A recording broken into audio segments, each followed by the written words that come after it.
എന്റെ പ്രിയമുള്ളവരെ, ബാങ്ക് വിളിക്കുന്ന മനുഷ്യനായി ഈ നാട്ടിലെ ഏറ്റവും വലിയ ഭാഗ്യവാൻ. അള്ളാഹു ഈമാൻ തരുമാറാകട്ടെ. മോദി സാഹിബ് സ്റ്റേജിലുണ്ടോ? മോദി സാഹിബാണ് ഏറ്റവും കൂടുതൽ പ്രതിഫലം. നാളെ പരലോകത്ത് ചെല്ലുമ്പോ തല ഉയർന്നു നിൽക്കും. അള്ളാഹു ഈമാൻ തരുമാറാകട്ടെ. അള്ളാഹു ഈമാൻ തരുമാറാകട്ടെ.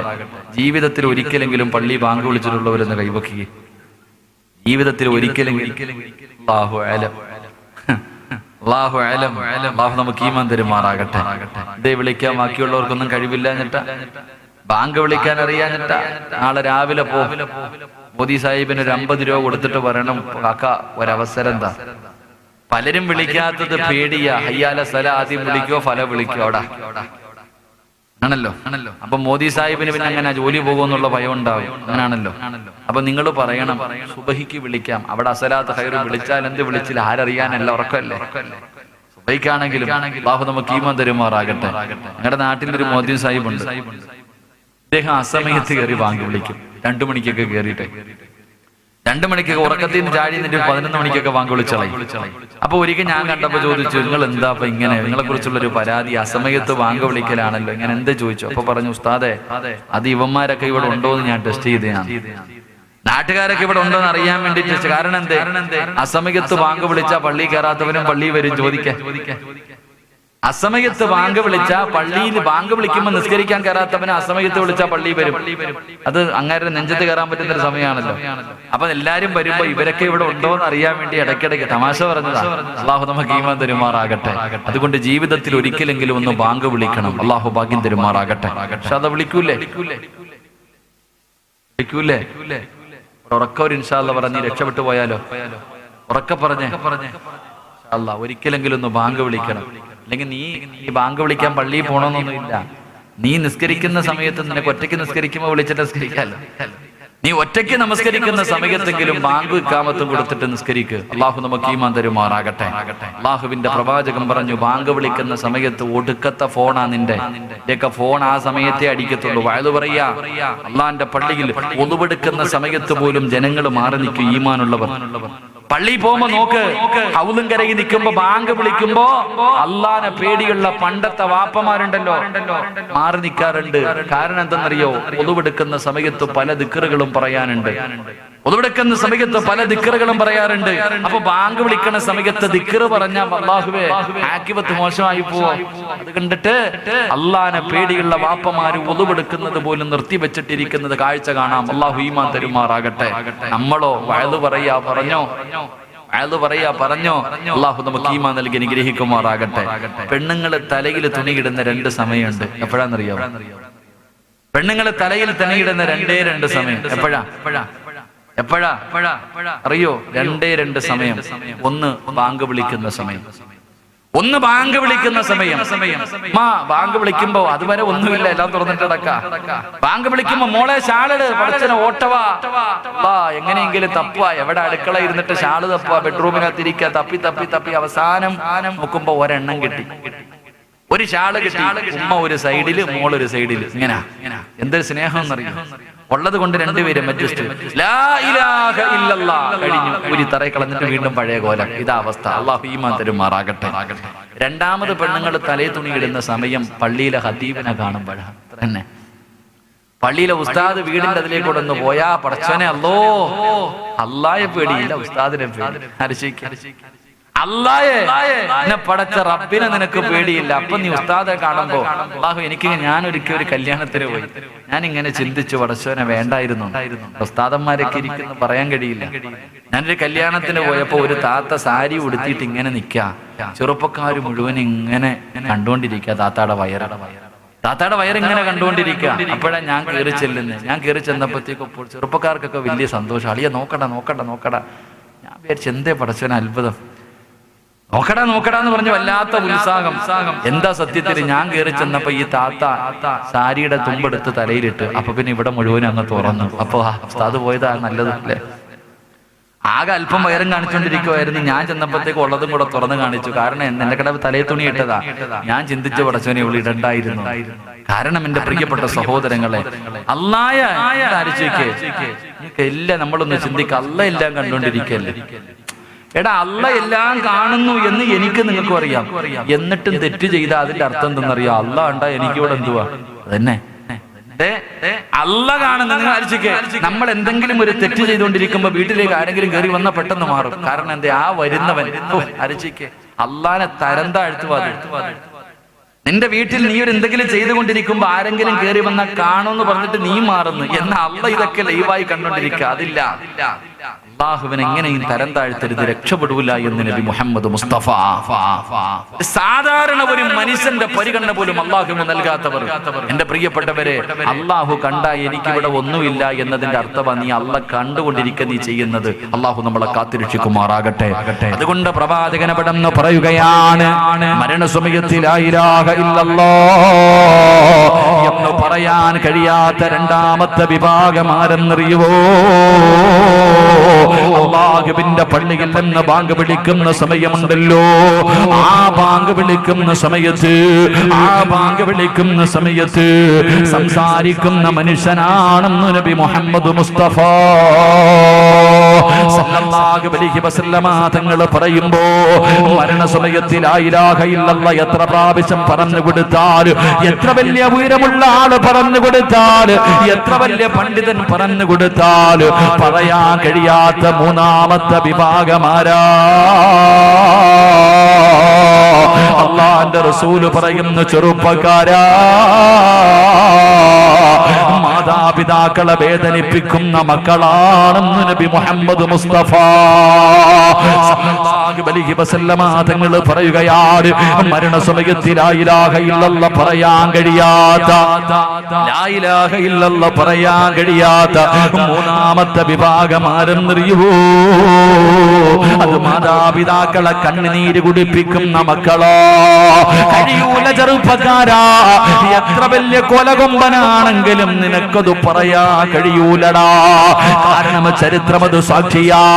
മഹാനായ അൽഖമ റളിയല്ലാഹു തആല അൻഹു, അല്ലാഹുവിന്റെ പ്രവാചകന്റെ സ്വഹാബിയാണ് അൽഖമ റളിയല്ലാഹു തആല അൻഹു. പടച്ചവനെ അവസാനം മരണസമയത്ത് സക്കറാത്തിന്റെ അവസ്ഥയിൽ കിടക്കുമ്പോ തന്റെ ചുറ്റുഭാഗത്ത് സഹാബികൾ നിന്നിട്ട് ലാ ഇലാഹ ഇല്ലല്ലാഹ് പറഞ്ഞു കൊടുക്കുകയാ.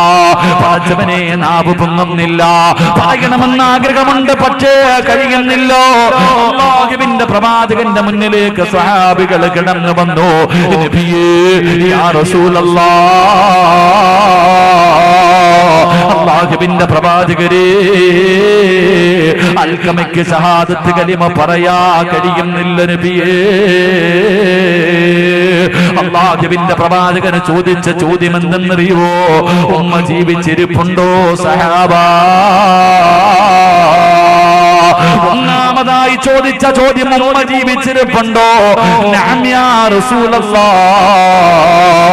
ഉണ്ട് നബിയേ. അൽഖമയുടെ ഉമ്മ ജീവിച്ചിരിപ്പുണ്ട് നബിയേ. അല്ലാഹുവിന്റെ പ്രവാചകൻ പറഞ്ഞു, കഴിയുമെങ്കിൽ വിളിച്ചു കൊണ്ടുവാ സഹാബാ. സഹാബികൾ ചെന്നിട്ട് അൽഖമ റളിയല്ലാഹു തആല അൻഹുവിന്റെ ഉമ്മാനെ വിളിച്ചു കൊണ്ടുവരികയാ. പ്രവാചകന്റെ മുന്നിലേക്ക് കടന്നു വന്നപ്പോ അല്ലാഹുവിന്റെ റസൂൽ ചോദിച്ചു, നിങ്ങളുടെ മകനുമായിട്ട് എങ്ങനെയാണ്?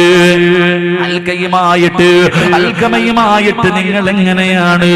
ആ സമയത്ത് ഉമ്മ പറയുന്നു, നബിയേ, അൽഖമ എനിക്ക് വല്ലാത്ത ഇഷ്ടമായിരുന്നു നബിയേ. അൽഖമാന് എനിക്ക് വല്ലാത്ത ഇഷ്ടമായിരുന്നു, അവനോട് വല്ലാത്ത സ്നേഹമായിരുന്നു. പക്ഷേ വിവാഹം കഴിച്ചു കഴിഞ്ഞപ്പോ എന്റെ മകന് എന്നെക്കാളും സ്നേഹം അവനവന്റെ ഭാര്യയോടാണ് നബിയേ. ഒരു അല്ലാഹുവിന്റെ റസൂലിനോട് പറയുകയാ, ഞാൻ താലോലിച്ച് പൊന്നുപോലെ വളർത്തിയ എന്റെ പൊന്നുമകനുണ്ടല്ലോ, അവന് വിവാഹം കഴിച്ചു കഴിഞ്ഞപ്പോ അവൻ ഏറ്റവും കൂടുതൽ സ്നേഹം അവന്റെ ഭാര്യയോടാണ് നബിയേ. അതെനിക്ക് സഹിക്കാ കഴിഞ്ഞില്ല നബിയേ. എന്റെ മനസ്സ് വേദനിച്ചു നബിയേ. അല്ലാഹുവിന്റെ പ്രവാചകൻ അവിടെ നിന്ന് പറയുന്നു, ഉമ്മാ, നിങ്ങളുടെ പൊന്നുമോന് ലാ ഇലാഹ ഇല്ലല്ലാഹ് പറയാൻ കഴിയുന്നില്ല. അവന് സക്കറാത്തിന്റെ അവസ്ഥയിൽ കിടക്കുകയാ. ഒരു നല്ല മരണം കിട്ടണമെങ്കിൽ നിങ്ങൾ പൊരുത്തപ്പെടാതെ കഴിയൂല. നിങ്ങൾക്കൊന്ന് പൊരുത്തപ്പെട്ട് കൊടുത്തുകൂടെ? ഉമ്മ പറഞ്ഞു, ഇല്ല നബിയേ, എനിക്കവനെ മറക്കാ കഴിയില്ല നബിയേ, എനിക്കവനോട് പൊരുത്തപ്പെടാതെ കഴിയൂല നബിയേ. അല്ലാഹുവിന്റെ പ്രവാചകൻ പറഞ്ഞു, സഹാബാ,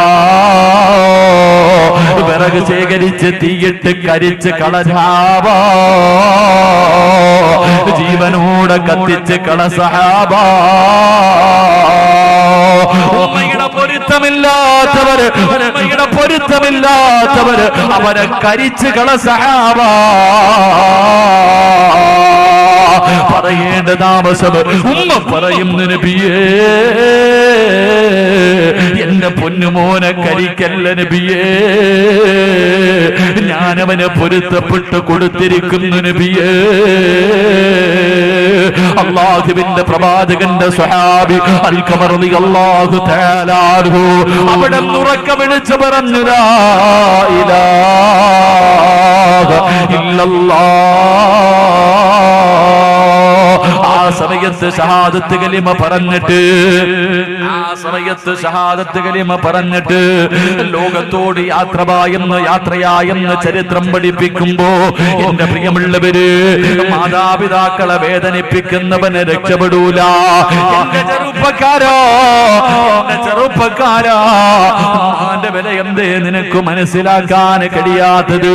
മഹാനായ ലുഖ്മാനുൽ ഹകീം റളിയല്ലാഹു തആല അൻഹു മഹാനവർകൾ പഠിച്ചവരെ ഉമ്മാനെ വല്ലാത്ത ഇഷ്ടവാ.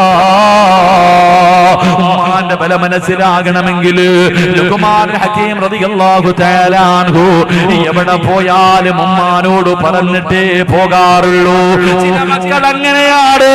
ഈ നാട്ടിലും പടച്ചവരെ, ഈ നാട്ടിലും ചില മക്കൾ ഉണ്ടാകുമല്ലോ.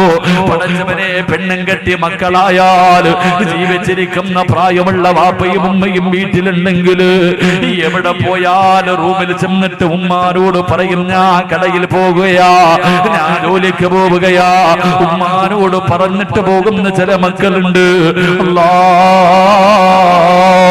ലുഖ്മാനുൽ ഹകീം റളിയല്ലാഹു തആല അൻഹു, ലുഖ്മാനുൽ ഹകീം റളിയല്ലാഹു തആല അൻഹു ഉമ്മാനോട് പറഞ്ഞു, ഉമ്മ, ഞാനൊരു യാത്രയ്ക്ക് പോവുകയാ, തിരിച്ചു വരുമ്പോ എന്റെ ഉമ്മാൻ എന്താണ് കൊണ്ടുവരേണ്ടത്, എന്റെ ഉമ്മയ്ക്ക് എന്താണ് വേണ്ടത്? ലുഖ്മാനുൽ ഹകീം റളിയല്ലാഹു തആല അൻഹുവിനോട് ഉമ്മ പറഞ്ഞു, മോനെ ലുഖ്മാനേ, തിരിച്ചു വരുമ്പോ സ്വർഗത്തിലെ ഒരു പിടി മണ്ണ് കൊണ്ടുവരുവോ മോനെ? സ്വർഗത്തിലെ ഒരു പിടി മണ്ണ് കൊണ്ടുവരുവോ മോനെ? ലുഖ്മാന് തങ്ങളുണ്ടല്ലോ, ഉമ്മാനോട് പറഞ്ഞ മറുപടി, ഉമ്മാ,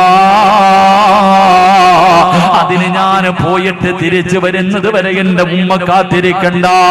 ഉമ്മയ്ക്ക് സ്വർഗത്തിലെ മണ്ണല്ലേ വേണ്ടത്, ഉമ്മാന് സ്വർഗത്തിലെ മണ്ണല്ലേ വേണ്ടത്. ലുഖ്മാന് തങ്ങള് തന്റെ ഉമ്മാന്റെ മുന്നിലിരിക്കുകയോ. എന്നിട്ട് ഉമ്മാനോട് പറഞ്ഞു, ഒന്ന് കാലുയർത്തുവോ ഉമ്മ, ഒന്ന് കാലുയർത്തുവോ ഉമ്മ. ഉമ്മ ചവിട്ടിയിരുന്ന സ്ഥലത്ത് നിന്ന് ഒരു പിടി മണ്ണ് വാരിയിട്ട് പെറ്റുമ്മാന്റെ കയ്യിൽ വെച്ച് കൊടുത്തു പറയുന്നു, ഉമ്മ, സ്വർഗത്തിലെ മണ്ണിതാവുമ്മ, സ്വർഗത്തിലെ മണ്ണിതാവുമ്മ. ചെറുപ്പക്കാരാ, നമ്മുടെ ഉമ്മാന്റെ കാൽച്ചുവട്ടിലാ പോര്, നമ്മുടെ ഉമ്മയുടെ കാൽച്ചുവട്ടിലാ സ്വർഗം കിടക്കുന്നത്. അത് തിരിച്ചറിയാ കഴിയണമടാ. സ്വന്തം ഉമ്മാന്റെ കാൽച്ചുവട്ടിൽ കിടക്കുന്ന സ്വർഗം നേടിയെടുക്കാൻ കഴിയാത്തവനും മകനല്ലടാ. അല്ലാഹുവിന്റെ പ്രവാചകന്റെ മുന്നിൽ ഒരു മനുഷ്യൻ വന്നിട്ട് ചോദിക്കുന്നു, യാ റസൂലല്ലാഹ്, എനിക്ക് ഏറ്റവും കൂടുതൽ കടമ ആരോടാണ് നബിയേ? അല്ലാഹുവിന്റെ റസൂല് പറഞ്ഞു, നിന്റെ ഉമ്മയോടാണ്. രണ്ടാമതാരോടാ നബിയേ? നിന്റെ ഉമ്മയോടാ. മൂന്നാമതാരോടാ നബിയേ? നിന്റെ ഉമ്മയോടാ. നാലാമതാരോടാ നബിയേ? നിന്റെ വാപ്പയോടാ. മൂന്ന് പ്രാവശ്യവും അല്ലാഹുവിന്റെ പ്രവാചകൻ പറഞ്ഞത് ഉമ്മ, ഉമ്മ, ഉമ്മ. ഉമ്മയ്ക്ക് ഈ മഹത്വം കിട്ടാറുള്ള കാരണമെന്താ? ഗർഭം ചുമന്നതു 10 മാസം തള്ളയാ, പ്രസവി പ്രസവിച്ച വേദന തിന്നതും അവർ തന്നെയാ. പാലൂട്ടി നിന്നെ വളർത്തലും അവരാണ്. ഈ മൂന്ന് കാര്യം ഉപ്പയിൽ ഒഴിവാണ്. അല്ലാഹുവേ, 9.5 മാസക്കാലം ചുമന്നുകൊണ്ട് നടന്നത് വാപ്പയല്ലടാ. ഒന്ന് നല്ലതുപോലെ നടക്കാൻ കഴിയോ? എല്ലാവരും കല്യാണത്തിന് പോയാ ഉമ്മ പോകാറില്ല. കാരണം നടക്കാൻ വയ്യ, ഓടാൻ വയ്യ, കിടക്കാൻ വയ്യ.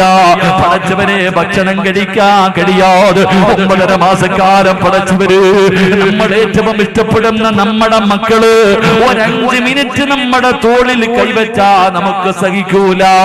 എത്ര സ്നേഹിക്കുന്നവനാണെങ്കിലും ആ കൈ നമുക്ക് അസൗകര്യമായി തോന്നുമല്ലോ. 9.5 മാസം വയറ്റിൽ ചുമന്നത് നിന്റെ ഉമ്മയാ പൊന്നുപോര്. എന്നിട്ടോ മരണവേദനയുടെ വേദനയും നൊന്ത് പ്രസവിച്ചത് നിന്റെ പെറ്റുമ്മയാ.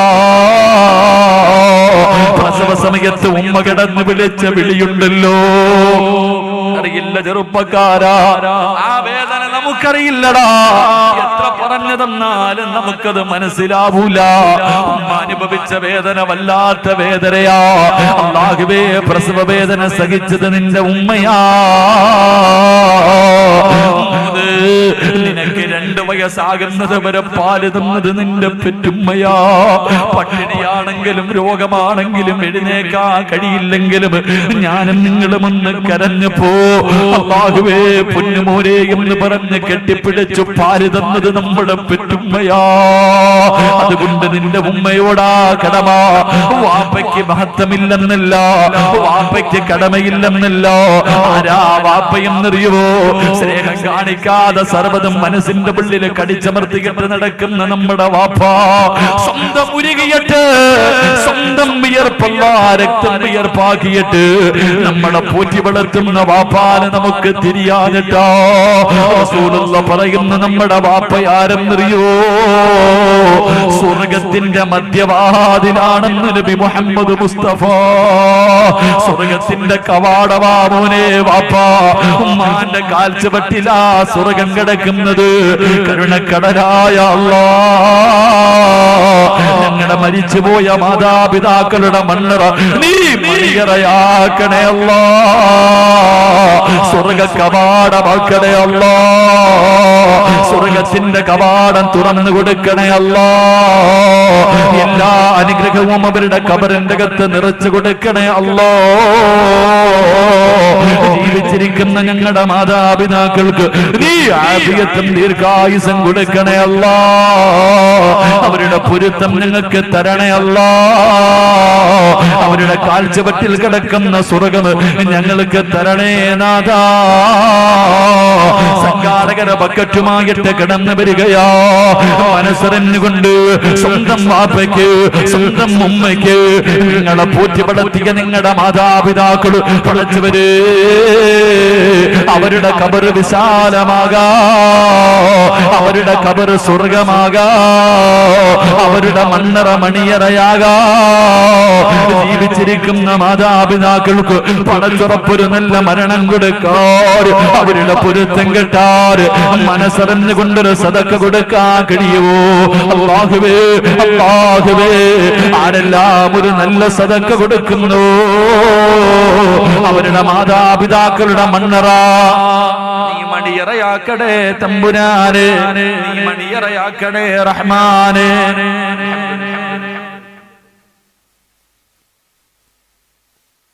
അല്ലാഹു സ്വീകരിക്കുമാറാകട്ടെ. എല്ലാവരും മാതാപിതാക്കൾക്ക് വേണ്ടി ഒരു സദക്ക സ്വല്ലല്ലാഹു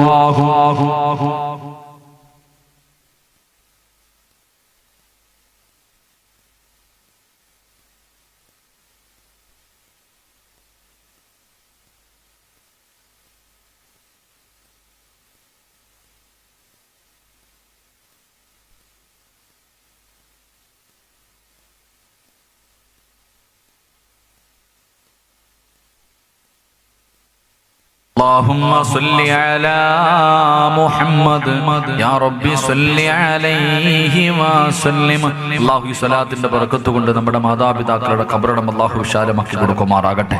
അല്ലാഹു സ്വർഗ്ഗ പൂങ്കാവനമാക്കി കൊടുക്കുമാറാകട്ടെ. എൻ്റെ പ്രിയമുള്ള സഹോദരങ്ങളെ, മഹാനായി നബി മുഹമ്മദ് മുസ്തഫ സ്വല്ലല്ലാഹു അലൈഹി വസല്ലമ തങ്ങൾ പറഞ്ഞു, മാതാപിതാക്കളെ വേദനിപ്പിക്കുന്ന മക്കൾക്ക് അല്ലാഹു നല്ല മരണം കൊടുക്കൂല. അല്ലാഹു കാത്തുരക്ഷിക്കുമാറാകട്ടെ. അല്ലാഹു കാത്തുരക്ഷിക്കുമാറാകട്ടെ. എൻ്റെ പ്രിയമുള്ള സഹോദരങ്ങളെ, 5 കാര്യങ്ങളിൽ നോക്കിയിരിക്കൽ ഇബാദത്തിന്റെ കൂലിയാണെന്ന് നബി മുഹമ്മദ് മുസ്തഫ സല്ലല്ലാഹു അലൈഹി വസല്ലമ തങ്ങൾ പറഞ്ഞു. 5 കാര്യങ്ങളിൽ നോക്കിയിരുന്നാൽ മതി പ്രതിഫലം, ഇബാദത്തിന്റെ പ്രതിഫലം.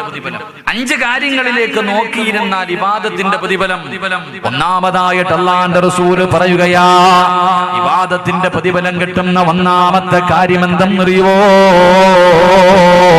അല്ലാഹുവിന്റെ പ്രവാചകൻ എവിടെന്ന് പറയുകയാണ്, ഉമ്മാന്റെ മുഖത്ത് നോക്കിയിരുന്നാൽ നമ്മുടെ പെറ്റുമ്മയുണ്ടല്ലോ, നമ്മളെ പോറ്റി വളർത്തിയ നമ്മുടെ മാതാപിതാക്കളുണ്ടല്ലോ, സമയമില്ലല്ലോ, ഇന്ന് സമയമില്ലല്ലോ ഉമ്മാന്റെ മുഖത്ത് നോക്കാൻ. കാരണം ഉമ്മാന്റെ ഗ്ലാമറൊക്കെ പോയി, ഉമ്മാന്റെ ഗ്ലാമറൊക്കെ പോയി. ഇന്ന് സ്കൂളിൽ പഠിക്കുന്ന മക്കൾക്ക് പ്രായം ചെന്ന തൊലിയെല്ലാം ചുളുങ്ങിപ്പോയ വാപ്പാനെ കാണിച്ചിട്ട് തന്റെ വാപ്പയാണെന്ന് പറയാ നാണക്കേടാ. സ്വന്തം ഉമ്മ ഇതെന്റെ ഉമ്മയാണെന്ന് കൂട്ടുകാരോട് പറയാ മക്കള് കടിമടിക്കുന്ന കാലവാ. മോനെ, അള്ളാന്റെ റസൂല് പറഞ്ഞതെന്തെന്നറിയോ? അള്ളാന്റെ റസൂല് പറയുകയാ, ഉമ്മാന്റെ മുഖത്ത് നോക്കിയാ ഇബാദത്തിന്റെ കൂലിയാണെന്ന് നബി മുഹമ്മദ് മുസ്തഫ. നബി മുഹമ്മദ് മുസ്തഫ നമ്മുടെ ഉമ്മമാർക്ക് ദീർഘായുസ് കൊടുക്കുമാറാകട്ടെ. ഞാൻ ഇങ്ങോട്ട് വഅദിനിറങ്ങുമ്പോ ഈ പ്രാവശ്യം വഅദിനിറങ്ങിയപ്പോ വല്ലാത്ത സന്തോഷമാണ്. എന്റെ പ്രിയപ്പെട്ട ഉമ്മ ഒരുപാട് നാളുകൾക്ക് ശേഷം എന്റെ വീട്ടിൽ വന്നു. ഉമ്മാനെ കണ്ടപ്പോ അവസാനം കെട്ടിപ്പിടിച്ച് ഉമ്മ കൊടുത്തിട്ട് ഇറങ്ങുമ്പോ മനസ്സിന് വല്ലാത്ത കുളിർമ. അല്ലാഹു നമ്മുടെ ഉമ്മമാർക്ക് ദീർഘായുസ് കൊടുക്കുമാറാകട്ടെ. അല്ലാഹു നമ്മുടെ ഉമ്മമാർക്ക് ദീർഘായുസ് കൊടുക്കുമാറാകട്ടെ. ആര് വഴക്ക് പറഞ്ഞില്ലെങ്കിലും ഉമ്മ വഴക്ക് പറയും. ഉമ്മ വഴക്ക് പറയുമ്പോ കേൾക്കാൻ വല്ലാത്ത ഒരു സുഖമാണ്. ലോകത്ത് ആര് നമ്മളെ വഴക്ക് പറഞ്ഞാലും നമുക്ക് സഹിക്കൂല. മക്കള് പറഞ്ഞാലും, ഉസ്താദന്മാര് പറഞ്ഞാലും, കൂടപ്പറപ്പ് പറഞ്ഞാലും, നാട്ടുകാര് പറഞ്ഞാലും, പടച്ചവനെ പാതിരാത്രി 10 മണിക്ക് വീട്ടിൽ കയറി ചെല്ലുമ്പോ ഭാര്യങ്ങാണ് നമ്മളെ എന്തെങ്കിലും പറഞ്ഞാ നമുക്ക് സഹിക്കൂല. പക്ഷേ 12 മണിക്ക് വീട്ടിലേക്ക് കയറി ചെല്ലുമ്പോ ഉറങ്ങാതെ കാത്തിരിക്കുന്ന നമ്മുടെ ഉമ്മ നമ്മളെ വഴക്ക് പറയും, ഇത്രയും നേരം എവിടെ പോയി കിടന്നടാ എന്ന് പറഞ്ഞ് വഴക്ക് പറയുമ്പോഴും ഉമ്മ വഴക്ക് പറയുമ്പോഴും ചിരിക്കാറാ പതിവ്. കാരണം ഉമ്മ വഴക്ക് പറഞ്ഞാലും അതിൽ വല്ലാത്ത ഒരു സുഗന്ധമാണ്, വല്ലാത്ത ഒരു സുഖമാണ്. അല്ലാഹു നമ്മുടെ ഉമ്മമാർക്ക് ദീർഘായുസ് നൽകുമാറാകട്ടെ. വല്ലാത്ത ഉമ്മ വഴക്ക് പറഞ്ഞാലും നമുക്ക് ചിരിയാ, അല്ലേ? രാത്രി വീട്ടിൽ കയറി ചെല്ലുമ്പോ ഭാര്യ എന്തെങ്കിലും പറഞ്ഞ അടി കൊടുക്കും, അവക്കല്ലേ ദേഷ്യപ്പെടും. ആര് പറഞ്ഞാലും, പക്ഷെ ഉമ്മ വഴക്ക് പറഞ്ഞാലും കേൾക്കാൻ ഒരു സുഖവാ. അല്ലാഹു നമ്മുടെ ഉമ്മമാർക്ക് ദീർഘായുസ് നൽകുമാറാകട്ടെ. മാതാപിതാക്കളും മരിക്കാൻ വേണ്ടി ദുആ ചെയ്യുന്ന ചില മക്കളുണ്ട്, അല്ലേ? മാതാപിതാക്കളും മരിക്കാൻ വേണ്ടി ഉസ്താദിനൊക്കെ വന്നിട്ട് പറയും, ഉസ്താദ് ദുആ ചെയ്യാ. അതിന് കാരണം പറയുന്നുണ്ടെന്നറിയോ? മാതാപിതാക്കള് കടന്ന് വേദന തിന്നുന്നത് കണ്ടിട്ട് സഹിക്കുന്നില്ല ഉസ്താദെ. പറയണ കേട്ടാ വിചാരിക്കും ഇവനാ സഹിക്കുന്നേ, പറയണ കേട്ടാ വിചാരിക്കും ഇവനെ സഹിക്കണേ. മനുഷ്യ, ആ മനുഷ്യൻ വേദന സഹിച്ചാൽ അല്ലാഹു ആ മനുഷ്യന്റെ പാപം പുറത്തു കൊടുക്കുമെന്ന് നബി മുഹമ്മദ് മുസ്തഫ. എങ്ങനെ കഴിയുന്നടാ സ്വന്തം ഉപ്പായും ഉമ്മായും മരിക്കാൻ ദുആ ചെയ്യാൻ? എത്ര മക്കൾ രോഗം പിടിച്ചിട്ട് കിടന്ന് മലമൂത്ര വിസർജനം നടത്തുന്ന മാപ്പയാണെങ്കിൽ രാത്രി വീട്ടിൽ കയറി ചെല്ലുമ്പോ മോനെ എന്നുള്ളൊരു വിളിയുണ്ടല്ലോ. ലോകത്ത് നമ്മളെ മോനെ എന്ന് വിളിക്കാൻ നമ്മുടെ ഉപ്പയും ഉമ്മയും മാത്രമേ ഉള്ളൂ. അതില്ലാതാകുമ്പോഴേ അതിന്റെ വേദന നമുക്കറിയൂ. അല്ലാഹു നമുക്ക് ഈമാൻ തരുമാറാകട്ടെ.